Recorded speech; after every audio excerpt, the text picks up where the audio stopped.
Você tem 30 segundos e 30 segundos o Godoy para falar do Abel. Abel é monstro. Abel, a gente a crítica Que fase que tá o Abel! A crítica em cima Desgraçado! dele. A crítica em cima dele é porque ele tem o melhor elenco desde que ele chegou no Palmeiras. E ele não estava fazendo esse. Mas é o que a gente espera.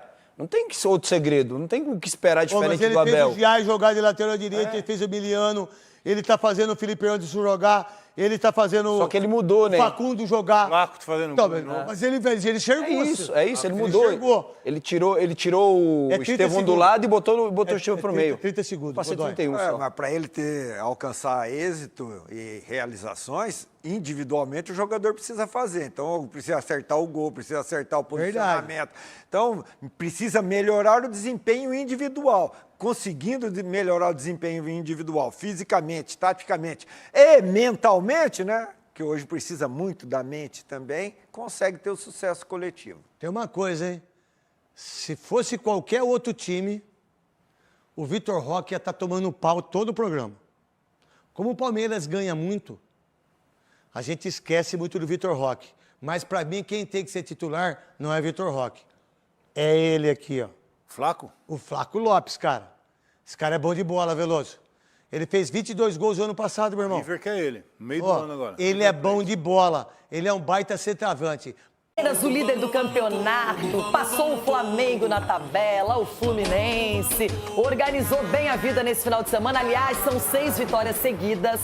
E eu começo com você, Ulisses. Abel Ferreira, para quem duvidava, questionava, olha o time que ele montou, achou a equipe e ainda troca 1 ou 2, como disse o Edu, e tá tudo certo. Estão mais calmos? Meu conterrâneo, opa, estamos cá. Vamos para Cascais comemorar. Olha aqui, Renata, o Abel acertou o time do Palmeiras para desespero das outras equipes do futebol sul-americano e brasileiro.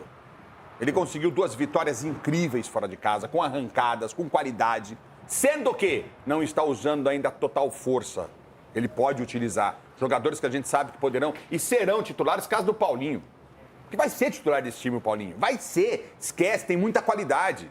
Entendeu? E o Abel conseguiu trazer novamente o futebol do Palmeiras ganhador de títulos. Então tá de parabéns. Ele pediu reforço, o reforço chegou e ele conseguiu transformar esse reforço que muitos técnicos pedem e não conseguem fazer nada em resultados. Tá de parabéns o Palmeiras e o Abel. A melhor administração do futebol brasileiro é do Palmeiras com a Leila e o melhor técnico do futebol brasileiro, indiscutivelmente, é o senhor Abel. E pronto, engula e acabou. Só é chato nas coletivas. Eu nem sei o significado da palavra inveja, porque é um significado ruim. Não gosto de falar em inveja, viu, Rona? Chico... Tem gente que tem mais sucesso que vai fazer, né? Às vezes marcam pênalti pros outros, não marcam pra gente. Eu também tenho inveja, às vezes. Mas Marcaram tanto pra você. às vezes o pênalti que é marcado por um time não é marcado contra o outro. esporte, né? Isso acontece. Mas é impressionante, porque nunca é fácil ganhar no Castelão. Nunca é fácil, historicamente. E o segundo tempo, o finalzinho ali, vai dar ruim. O Fortaleza em cima teve até pênalti. E aquela casca, né? Se esse jogo fosse na 30ª rodada, a gente ia dizer que era jogo de título. Foi na 5ª, né? Olha lá pro alto. Tem que olhar pra cima agora. Lá em cima. Olha só. Chegou no programa e já dominou, cara. Impressionante, é muito pé quente, mano. Que isso. Ai, Roger, culpa sua. Lembrando que na segunda rodada teve gente que subiu e até agora... É verdade, é sério isso, Ronaldo? Preciso voltar urgentemente, vai demorar um pouquinho, viu? Mostra a tabela de estratégia. Eu quero ver a tabela! Cadê a tabela? Se já subiu, deve estar perto, né? Deve estar perto na tabela. Coloca a classificação, Renato, por favor. Cadê a classificação? Vamos, por favor, Renata. Cadê?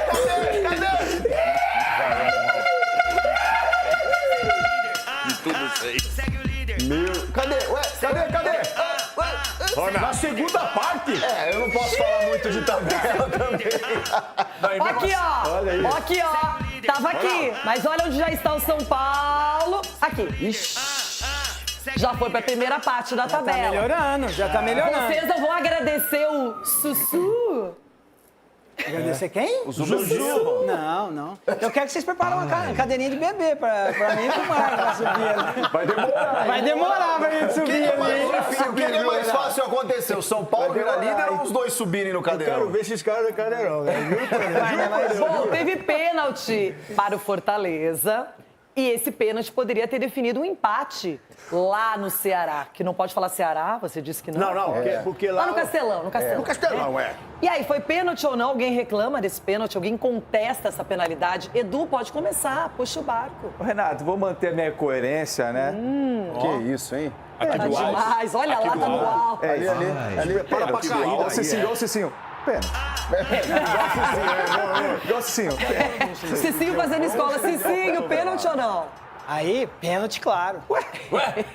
O cara vai com o braço que dá o... Agora é pênalti claro. Pênalti claro. Pênalti claro. Eu estou sendo coerente com aquilo que eu estou falando. Você tentar levar vantagem para impedir o cabeceio é uma coisa. Agora, você tá com o braço aberto, tentando, e o braço... aberto, você é tonto. Não entendi que ele falou. Tem bola na mão, né? Não é só mão na bola. A minha opinião é igual buzina de avião, não serve para nada.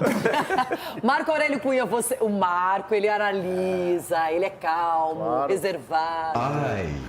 Abra seu coração, Marco Aurélio. Pênalti. E ainda teve um segundo motivo pro pênalti. Ele dá a cotovelada na cabeça. Então é pra ser expulso. O Caleri foi expulso por um lance desse. Né? Que nem cotovelada foi. Nem cotovelada foi. Então ele atinge com o braço o rosto do defensor, do atacante, perdão. Então, pra mim, pênalti claríssimo. HG. Pênalti, é que eu falei. Você que é discípulo incontestável de Abel Ferreira. Abel, melhor treinador que já pisou em terras brasileiras. Pênalti. Eu falei Palmeiras campeão, ninguém segura. Pênalti. Tem o Everton pra pegar o pênalti, pode marcar pênalti. Sabe que ele não pega pênalti? Você viu ontem. Ulisses, pênalti. Pênalti. E o Everton se redimindo, recuperando a sua boa fase. O Everton. O Everton foi herói nessa partida, é um goleiraço. E muitos questionam ainda, impressionante, não é? Defesa na última bola, 2 vitórias fora de casa grandonas. Gigantes. E o Palmeiras vai aí liderando agora o campeonato de maneira isolada, enquanto o Lavieri está lá de férias. Tem isso, né? Nossa Senhora, nós vamos contrastar aqui o Papa pé quente com o Lavieri pé frio. De fato, o Palmeiras vai, aos poucos, ainda sem jogar em grande nível, ainda sem os principais jogadores atingirem o nível máximo, vencendo, pontuando o campeonato no ano em que ele montou o time mais forte do país, mas com algumas sobras. Eu acho que essa percepção ainda não foi digerida por quem analisa o futebol brasileiro. O Palmeiras montou o time mais forte do Brasil na temporada com sobras, investiu para isso. O Botafogo no passado fez isso. O Palmeiras repetiu a estratégia desde o começo do ano, né? Ele montou um elenco e um time para fazer o que o Botafogo fez no ano passado, ganhar a Libertadores e o Brasileiro. E ele está 100% no início da Libertadores, 2 vitórias, e lidera o Brasileiro com essa... Ele tinha uma sequência muito complicada nesses últimos dias, inclusive logística, né, Tironi? Jogava em Porto Alegre contra o Inter, Fortaleza, e agora vai a La Paz enfrentar o Bolívar, e conseguiu no Brasileirão 2 vitórias fora de casa.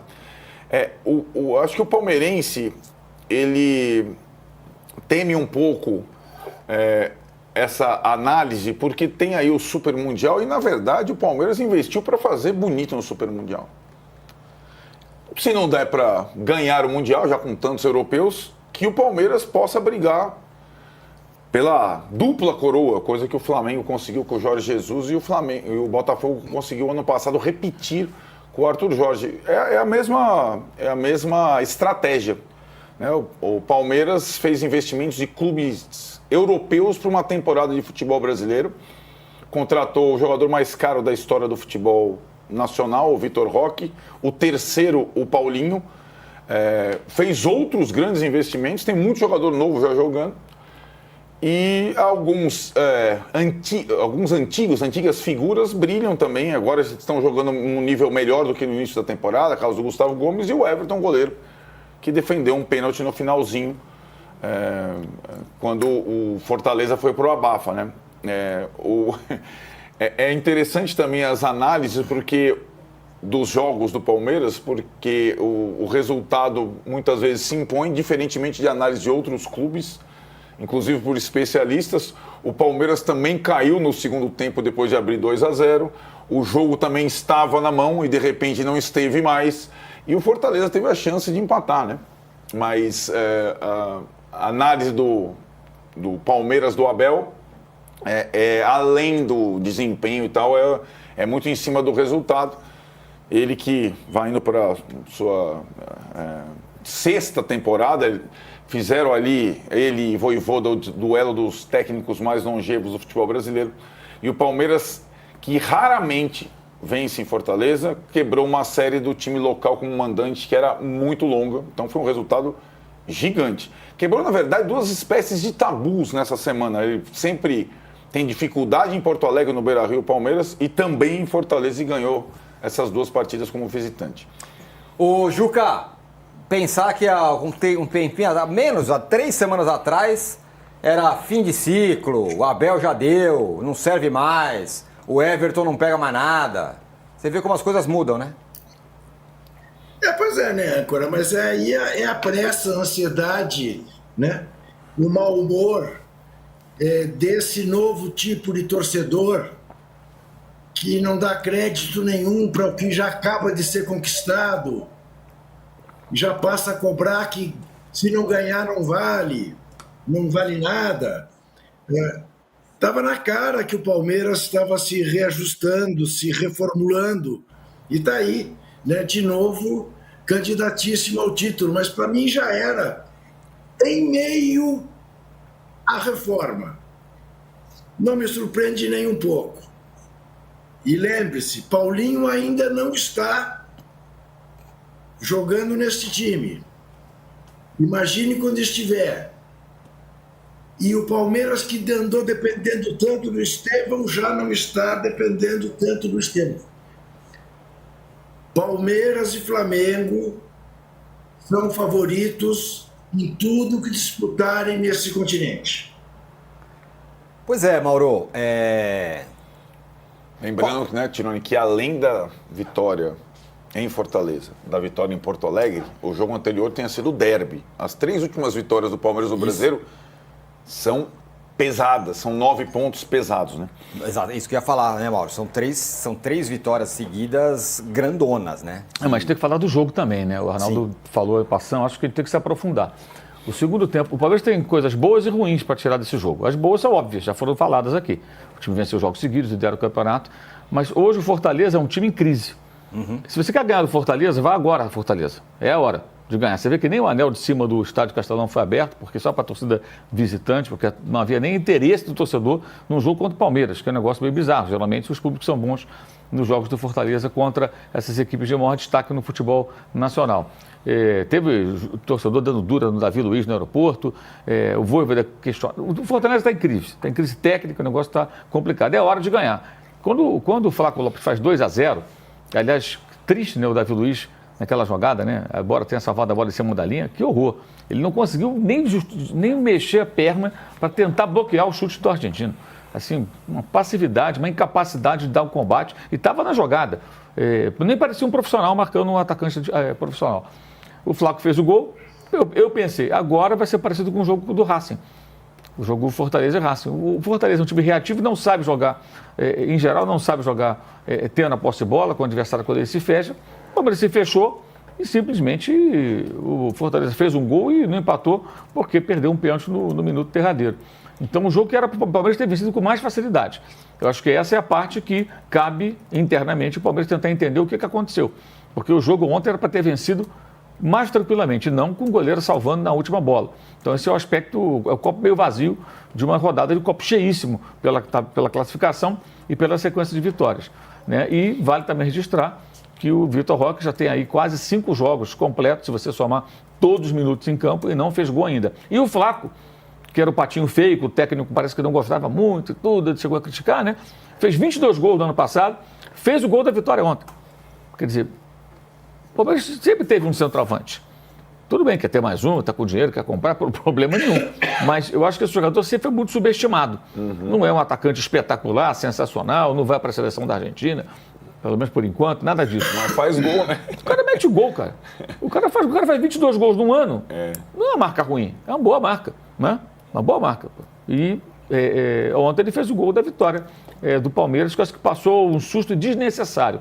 Acho que esse é o ponto que do copo meio vazio de uma rodada muito favorável e uma vitória que coloca o time na liderança, mas evidentemente é só quinta rodada, né? Muito pouco, né? Muito pouco. Quinta rodada ainda, Trajano, mas em relação ao Fortaleza, que a gente sempre elogia, pô, o Fortaleza tem menos dinheiro que todo mundo, faz um negócio incrível e tal. É um ano estranho, hein, pro Fortaleza, pelo menos até aqui. Não foi campeão estadual, tá numa crise lá, Vojvoda meio em xeque. Até o Abel defendeu o Vojvoda ontem, depois do jogo.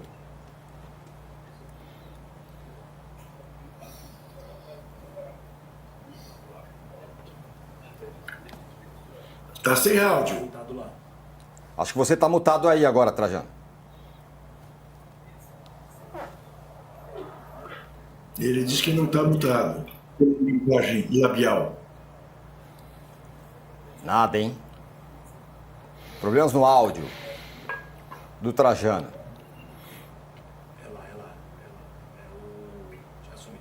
Bom, então, Arnaldo, fala aí do Fortaleza, então a gente acerta o áudio do Trajano. Eu acho que o Mauro descreveu bem o momento, né? Ele montou o Fortaleza para essa temporada, o time com a maior média de idade do futebol brasileiro, né? Teve essa paulada no início da Libertadores. A situação do jogo com o Colo-Colo, que é o segundo jogo, né, que foi suspenso, ainda não está clara. E no Campeonato Brasileiro ele tem sofrido. Mas, de qualquer forma, era a maior invencibilidade de um time como local no futebol brasileiro. Ninguém ganhava do Fortaleza no Castelão.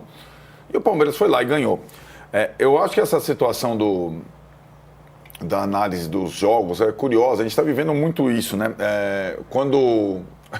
Por isso que eu fiz a comparação. Depois a gente vai falar do Sansão, né? O São Paulo tem dificuldade em administrar o resultado. É a grande peste agora sobre o trabalho do Zubeldia. O time cai de produção no segundo tempo. Por isso que eu fiz a comparação com o jogo do Palmeiras. Mesmo um time com muito mais recursos e com muito mais opção no banco, muitas vezes tem dificuldade em administrar o resultado. Foi o que o Palmeiras passou ontem e o goleiro pegou um pênalti no final, né? Eu acho que o Fortaleza tem a temporada mais desafiadora porque, por méritos dele, entrou na Libertadores direto na fase de grupos. E tem um Brasileirão muito difícil, muito time investiu demais para essa temporada, né? Alguns a gente nem... por isso que eu acho que as primeiras rodadas, elas podem passar uma impressão precipitada, mas se a gente mergulhar na formação dos elencos para o ano, a gente pode tentar entender aonde cada um pode chegar de acordo com o investimento, porque futebol basicamente é investimento, Tironi. O futebol brasileiro tem sido, nos últimos anos, a premiação do investimento. O mais rico normalmente ganha, né? Foi o Botafogo ano passado. Esse ano é o Palmeiras, né? É disparado o mais rico, quem mais investiu.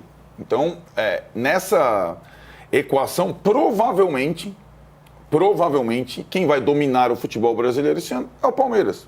Ele tem o maior investimento e o trabalho mais longo, mais sólido. Então, é uma combinação, fora que o clube está organizado, tem essas situações, tem um elo muito forte entre presidente e treinador, tal, coisas que outros clubes não têm, né? O Flamengo trocou de comandante agora. A torcida está em pé de guerra com o presidente. O técnico é mais jovem. Não pôde investir tanto esse ano o Flamengo. Teve que recorrer a jogadores mais experientes.